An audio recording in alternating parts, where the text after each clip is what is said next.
జెన్యునిగా అడగండి, ప్రభువా నీ ఆత్మ నాకు ఇవ్వు. భాషలకి, అద్భుతాలకి, స్వస్థతలకి, ఆశీర్వాదాలకి, దయ్యాలు వెళ్ళగొట్టడానికి ఇవన్నీ సెకండరీ. మొదటగా నేను పరిశుద్ధతలో సంపూర్ణ అవ్వాలి, ప్రభువా నీ ఆత్మ నాకు ఇవ్వు. మీరు అడిగి చూడండి. వాక్యంలో రాయబడింది కదా, తనను అడుగు వారికి ఎంతో నిశ్చయంగా పరిశుద్ధాత్మను అనుగ్రహిస్తాడు. A single prayer is enough for receiving holy spirit.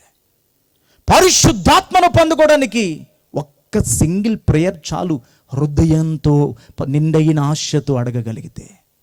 అడుగుడి మీకు ఇయ్యబడును, వెదకుడి మీకు తట్టుడి. ఈ వచనాలు మనకి ఎప్పుడు గుర్తొస్తాయి తెలుసా? ఏదన్నా పొందుకోవాలంటేనే ఈ వచనాలు గుర్తొస్తాయి. అక్కడ ఆ మాటలు చెప్పి కింద అన్నాడు కదా, తనను అడుగు వారికి ఎంతో నిశ్చయంగా పరిశుద్ధాత్మని ఇస్తానన్నాడు. ఏది అడిగినా ఇస్తాడో లేదో తెలియదు, కానీ పరిశుద్ధాత్మని అడిగితే మాత్రం ఎంతో నిశ్చయంగా ఖచ్చితంగా నేను ఇస్తానని వాగ్దానం చేశాడు దేవుడు. ఖచ్చితంగా ఇస్తానన్న దాన్ని ఎవరు అడగట్లేదు. ఇత్తం లేదు అన్న వాటిని మాత్రం వాటికి ప్రార్థన గోపురాలు, మళ్ళీ వాళ్ళకి ఒక టీము, 24 గంటలు దేవుని బుర్ర తింటానికి తప్ప దేనికి లేదు. 24 గంటలు ప్రార్థన ప్రార్థన ప్రార్థన ప్రార్థన. మంచిదే, తప్పేం కాదు.